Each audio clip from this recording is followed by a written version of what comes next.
बिस्मिल्लाहिर्रहमानिर्रहीम। Dear students, अस्सलाम वालेकुम। स्टूडेंट्स, अब मैं क्वेश्चन 2 के बाद क्वेश्चन नंबर 6 एंड 7 कराऊंगा, क्योंकि ये भी क्वेश्चन उसी से मिलते जुलते हैं। दैट्स वाई मैं इनको पहले करा रहा हूँ, फिर मैं क्वेश्चन नंबर 3, 4 एंड 5 इंशाल्लाह कराऊंगा। तो आए हम पहले क्वेश्चन नंबर 6 करते हैं। क्वेश्चन 6 में हमें कहा जा रहा है right the given complex number in algebraic form. Students, ये जितने भी पार्ट्स दिए गए हैं ये पोलर फॉर्म है, ये ट्रिग्नोमेट्रिक फॉर्म है। इनको सिंप्लीफाई करके हमने इनको अलजेब्रिक फॉर्म यानी इस फॉर्म में कन्वर्ट करना है। इस फॉर्म का नाम अलजेब्रिक फॉर्म भी है, इस फॉर्म का नाम रेक्टेंगुलर फॉर्म भी है, इस फॉर्म का नाम कार्टेशियन फॉर्म भी है। जबकि ये जो गिवन फॉर्म है ये ट्रिग्नोमेट्रिक फॉर्म या पोलर फॉर्म है। हम तमाम पार्ट्स को कैलकुलेटर से सॉल्व करेंगे और 1-2 स्टेप्स के बाद इसका आंसर आ जाएगा। तो पहला पार्ट है √2 into cosine 315 degree plus iota sign 315 degree. Students, cos 315 degree की वैल्यू हम कैलकुलेटर से सॉल्व करेंगे, कैलकुलेटर से फाइंड आउट करेंगे। तो ये हमारे पास वैल्यू आई है √2/2। सिमिलरली इसको जब हम कैलकुलेटर से सॉल्व करेंगे तो ये हमारे पास जो वैल्यू आ रही है ये -√2/2 है। हम तमाम पार्ट्स को कैलकुलेटर से सीधा सीधा हम कैलकुलेटर से सॉल्व करेंगे। नेक्स्ट हमने क्या करना है, √2 को दोनों से मल्टीप्लाई करना है। √2 जब इससे मल्टीप्लाई होगा √2 इंटू √2 वो बन जाएगा √2 का स्क्वायर। सिमिलरली यहाँ पे भी √2 का स्क्वायर बन जाएगा, साथ ये नेगेटिव मैंने बाहर लिख लिया। √2 का स्क्वायर ये सिर्फ ऊपर 2 रह जाएगा, यहाँ पे भी सिर्फ ऊपर 2 रह जाएगा। 2/2 इसको कैंसिल करके 1 लिख लें, यहाँ भी 2/2 कैंसिल होकर 1 बन जाएगा। तो ये हमारे पास जो आंसर आया है ये हमारी कार्टेशियन फॉर्म बन चुकी है, अलजेब्रिक फॉर्म बन चुकी है। सेकेंड पार्ट देखें, cosine of 210 degree plus iota sine of 210 degree. इसको भी स्टूडेंट्स हम सीधा कैलकुलेटर से सॉल्व करेंगे। ये देखें, इसको कैलकुलेटर से सॉल्व किया तो हमारे पास -√3/2 है। इसको भी कैलकुलेटर से फाइंड आउट करेंगे तो इसका रिजल्ट -1/2 आ रहा है। स्टूडेंट्स, 5 को अंदर मल्टीप्लाई कर दें। जब आप 5 को अंदर मल्टीप्लाई करेंगे तो ये वैल्यू बनेगी -5/√3/2। और यहाँ पे ये जो माइनस है ये मैंने शुरू में लिख दिया, -5/2 साथ आयोटा। तो ये भी हमारी अलजेब्रिक फॉर्म बन चुकी है। तमाम पार्ट्स का सेम मेथड है। स्टूडेंट्स, यहाँ पे रेडियन है, पहले मैं रेडियन को डिग्री में कन्वर्ट करूंगा। आपको पता है pi radian is equal to 180 degree. तो पाई की जगह 180 डिग्री पुट करें, 3 से मल्टीप्लाई करें, डिवाइडिंग विद 2 करें तो ये बनेगी वैल्यू 270 डिग्री। ये भी इसी तरह से 270 डिग्री है। फिर आप इसको कैलकुलेटर से फाइंड आउट कर लें तो यहाँ पे वैल्यू 0 आ रही है और ये -1 आ रही है। जस्ट 2 को अंदर मल्टीप्लाई करें, हमारा आंसर आ रहा है। तमाम पार्ट्स एक ही पैटर्न पे हो रहे हैं, सिमिलर मेथड्स हैं। इसको भी इसी तरह से देख लें, ये भी उसी तरह से होना है। ये दोनों एंगल्स रेडियन में है, रेडियन की बजाय हमने इनको डिग्री में कन्वर्ट किया और कैलकुलेटर से फाइंड आउट किया। ये 6 पार्ट देखें, cosine of 135 degree plus iota sine of 135 degree. Students, इसकी वैल्यू भी कैलकुलेटर से निकालें तो ये हमारे पास वैल्यू बन रही है। यहाँ तक भी ठीक है आंसर। ये जो मैंने टिक किया, मेरा मकसद है कि कोई स्टूडेंट यहाँ तक आंसर रखना चाहे तो भी ठीक है। लेकिन यहाँ पे मैं एक और बात बताता चलूँ, जब भी बच्चों ऊपर नीचे सेम नंबर हो बट किसी एक पर √2 हो लेकिन नंबर सेम हो, तो जो बगैर √2 की वैल्यू है उसको आप 2 बार √2 में लिख लें, क्योंकि √2 इंटू √2 ये बन रहा है √2 का स्क्वायर। हमने क्यों 2 बार √2 लिखा, हम इनको कैंसिल करना चाहते हैं। सिमिलरली यहाँ पे भी ये जो 2 है इसको 2 बार √2 में लिखा, इसलिए कि इसको मैं कैंसिल करना चाह रहा हूँ। चाहे √2 ऊपर हो और नीचे ना हो, या नीचे √2 हो और ऊपर ना हो, हमने जो बगैर √2 के रकम है उसको 2 बार √2 में करना। मिसाल के तौर पे इसकी बजाय यूं होता तो इसको भी मैं इसी तरह से करता, 2 को मैं लिखता √2 इंटू √2 और ये काट देता। ये काम तब करना जब ऊपर नीचे सेम नंबर हो।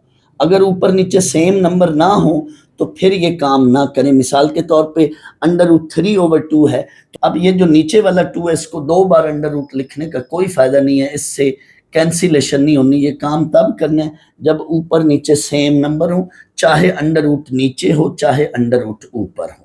दूसरा तरीका ये भी है कि कई बच्चे कह सकते हैं कि हम इसको रेशनलाइ से भी कर सकते हैं, तो वो भी सही है। दोनों में से जौन सा मर्जी मेथड कर लें। तो यहाँ पे ये फिर आंसर आ रहा है, कटिंग करके ये आंसर आ रहा है। तो आपकी मर्जी है, यूं कर लें, ये आंसर लेकर आए, या ये आंसर रहने दें। दोनों में से जौन सा आंसर रख लें, आपकी मर्जी। 7th पार्ट ये है, इसको भी आपने कैलकुलेटर से फाइंड आउट करना है। कॉस ऑफ 50 डिग्री कैलकुलेटर से निकालें, साइन ऑफ 50 डिग्री कैलकुलेटर से निकालें, और फिर 10 को अंदर मल्टीप्लाई करें। स्टूडेंट्स, बुक वालों ने इसका 3 डेसिमल प्लेसेस तक रिजल्ट रखा है, तो आप चाहें तो 2 डेसिमल प्लेसेस तक भी कर सकते हैं। तो 2 डेसिमल प्लेसेस तक करेंगे तो 6.4 आंसर आना है और 7.6 आंसर आना है। लेकिन अगर 3 डेसिमल प्लेसेस में सॉल्व करेंगे तो ये रिजल्ट आएगा। ये रिजल्ट बुक में। पार्ट 8 देखें, √2 into cosine 3π/4 plus iota sine 3π/4। Radian को डिग्री में कन्वर्ट कर लें। स्टूडेंट्स, ये जो पार्ट 8 है और ये पार्ट 6 है, ये तकरीबन एक जैसे हैं। सिर्फ फ़र्क क्या है, यहाँ पे बाहर √2 है, बाकी सेम यही चीज़ है। तो कैलकुलेटर से इसको सॉल्व करें और √2 को अंदर मल्टीप्लाई करें तो हमारे पास ये आंसर आ रहा है। स्टूडेंट्स, 9 पार्ट भी देखें, ये भी इसी तरह से है, कैलकुलेटर से हो रहा है। आप स्टूडेंट्स तमाम पार्ट्स को देख लें, ये 1-2 स्टेप्स में हो रहे हैं। तो इस क्वेश्चन को आप MCQ के पॉइंट ऑफ व्यू से तैयार करेंगे, यानी ये 1 नंबर का ऑब्जेक्टिव क्वेश्चन बनकर आ सकता है। स्टूडेंट्स, इन तमाम पार्ट्स में मैं एक और बात भी आपसे शेयर करता हूँ। आपने इस बात को जस्ट नॉलेज के पॉइंट ऑफ व्यू से देखना है।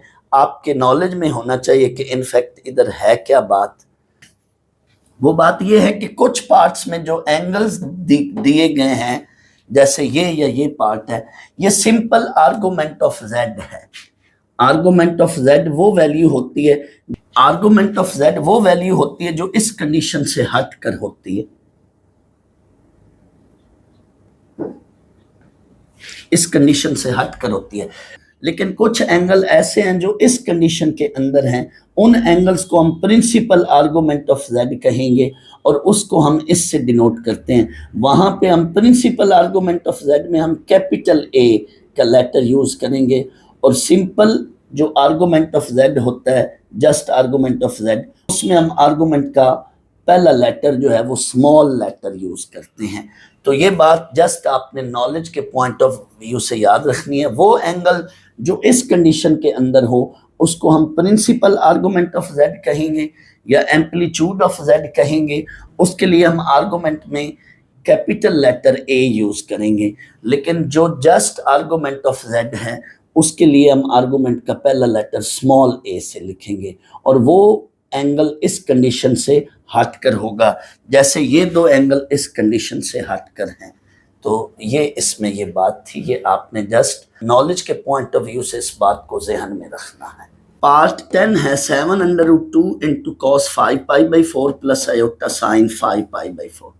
यहाँ भी एंगल रेडियन में, रेडियन को हम डिग्री में कन्वर्ट करेंगे। Pi radian equal to 180 degree. हम पाई रेडियन की जगह 180 डिग्री पुट करके इसको कैलकुलेटर से सॉल्व करेंगे तो एंगल बनेगा 225। यहाँ पे भी एंगल 225 डिग्री बनेगा। आगे स्टूडेंट्स उसी तरह से कैलकुलेटर से सॉल्व कर लें। फिर इसको अंदर मैंने मल्टीप्लाई किया है, 7 इंटू √2 को जब इससे मल्टीप्लाई करेंगे तो √2 का स्क्वायर बनेगा। यहाँ पे भी √2 का स्क्वायर बनेगा, और यहाँ साथ शुरू में नेगेटिव आएगा, इधर भी साथ नेगेटिव आएगा। √2 का स्क्वायर ये 2 बन जाएगा, 2 से कट जाएगा, यहाँ भी 2 से कट जाएगा। हमारे पास फाइनल ये आंसर आएगा। ये भी सवाल इसी पैटर्न के साथ, इन्हीं लाइंस के साथ होना है। इसको भी इसी तरह से देख लें। डिग्री को रेडियन में कन्वर्ट किया है, फिर कैलकुलेटर से अंदर सॉल्व किया है, और बाहर वाला जो नंबर है फिर उसको अंदर मल्टीप्लाई कर दें। तमाम पार्ट्स इसी तरह से हो रहे हैं। ब्रैकेट के जो अंदर वैल्यू है, अगर वो डायरेक्ट डिग्री में है तो कैलकुलेटर से सॉल्व कर लें, लेकिन अगर वो वैल्यू रेडियन में है तो उसको डिग्री में कन्वर्ट करके कैलकुलेटर से सॉल्व करें, और बाहर वाला जो नंबर है उसको अंदर मल्टीप्लाई कर लें। तमाम पार्ट्स इसी पैटर्न के साथ हो रहे हैं, ये देख लें आप। हर पार्ट एक ही मेथड के साथ हो रहा है, तमाम पार्ट्स सिमिलर मेथड के साथ हैं। यहाँ पे देखें, ये थोड़ा सा चेंज है। स्टूडेंट्स, आप रिकॉल करें, मैंने अपने लेक्चर में बताया हुआ है कि e⁻θ, इसको अगर हम ओपन करें तो ये इसके इक्वल है cos of theta plus iota sine of theta. Students E power iota theta किसके इक्वल है? Cosine of theta plus iota sine of theta, यानी यहाँ पे जो ये वैल्यू है ये इधर एंगल बन जाएगी। जो वैल्यू यहाँ आयोटा के साथ है, ये वाली जो भी वैल्यू है, ये वाला जो भी नंबर है, ये अंदर कॉस का एंड साइन का एंगल बन जाएगा। Cosine of theta plus iota sine of theta, इसको कहते हैं आयलर फॉर्म और Euler's formula. This is called Euler formula और Euler form of complex number. अब ये जो सवाल था ये इसी तरह से है। 2 बाहर कोफिशिएंट बन जाएगा, ई पावर आयोटा, आयोटा के साथ जो भी नंबर होगा वो कोसाइन एंड साइन का एंगल बन जाएगा।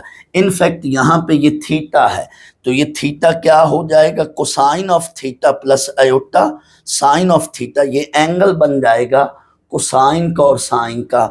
यहाँ पे जो भी नंबर होगा ये इधर कोसाइन एंड साइन का क्या बन जाएगा? एंगल बन जाएगा। साथ आयोटा भी डालना है, हमेशा यहाँ दरमियान में प्लस रखना है, तो इधर प्लस ही है। आगे स्टूडेंट्स वही बात इन पार्ट्स की तरह ये चीज़ बन गई है। इसको रेडियन में कन्वर्ट कर लें और आगे फिर सॉल्व कर लें। ये पार्ट देखें, 3 into E power iota pi by 2, तो यहाँ पे ये थीटा है, बिल्कुल इसी तरह से इसको करेंगे। Cosine of pi by 2 plus iota sine of pi by 2 और 3 बार कोफिशिएंट रहेगा। आगे वही मेथड है। ये तीनों पार्ट्स 15, 16 एंड 17 ये आयलर्स फॉर्म में हैं, इनको ओपन करेंगे। ये तीनों जो हैं इनको आयलर फॉर्म में ओपन करें, आयलर फॉर्म में कन्वर्ट करें और आगे सॉल्व कर लें। स्टूडेंट्स, जैसा कि क्वेश्चन नंबर 6 के अंदर भी मैंने एक बात आपसे शेयर की थी, वो इस क्वेश्चन के एंड पे भी मैं शेयर करता हूँ। अब एंड पे आपको इसलिए शेयर कर रहा हूँ कि अब आपको और अच्छी समझ आएगी। वो बात क्या है ज़रा नोट करें। स्टूडेंट्स, इस क्वेश्चन में कुछ पार्ट्स ऐसे हैं, जैसा कि ये पार्ट्स हैं, जिनमें एंगल जो है वो इस कंडीशन से हट कर है। ये देखें, ये एंगल जो है इस कंडीशन से हट कर है, ये एंगल भी इस कंडीशन से हट कर है, ये एंगल भी इस कंडीशन से हट कर है, ये एंगल भी इस कंडीशन से हट कर है।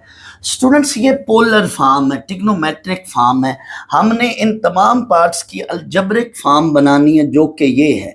तो किसी भी एंगल की जब आप अलजेब्रिक फॉर्म बनाओगे, यानी उसका कॉस लो या उसका साइन लो, तो वो तो यूनिक वैल्यू आनी है। साइन 30 लें, साइन 60 लें, साइन 450 लें या कॉस 450 लें, वो तो एक यूनिक वैल्यू आनी है। दैट्स वाई यहाँ पे आपको प्रिंसिपल आर्गुमेंट ऑफ जेड में इन क्वेश्चन को कन्वर्ट करना कोई ज़रूरी नहीं है।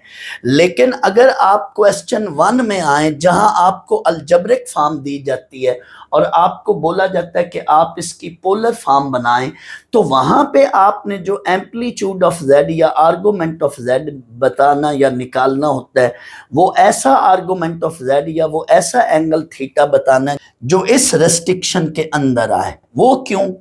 आप देखें, मिसाल के तौर पे पहला पार्ट है क्वेश्चन 1 का पहला पार्ट, इसमें x क्या है 2 और y क्या है 2√3। आप आर्गुमेंट ऑफ z निकालते हैं, इसमें पुट करते हैं। थोड़ी देर के लिए tan इनवर्स को इधर ले जाएं तो टेंजेंट थीटा। अब आपको वो थीटा बताना जिसका tan लिया जाए और आंसर √3 आए, यानी वो कौन सा एंगल है जिसका tan लिया जाए और आंसर √3 आए। स्टूडेंट्स, आप चेक करें, थीटा को 60 डिग्री पुट करें, tan 60 कैलकुलेटर से निकालें √3।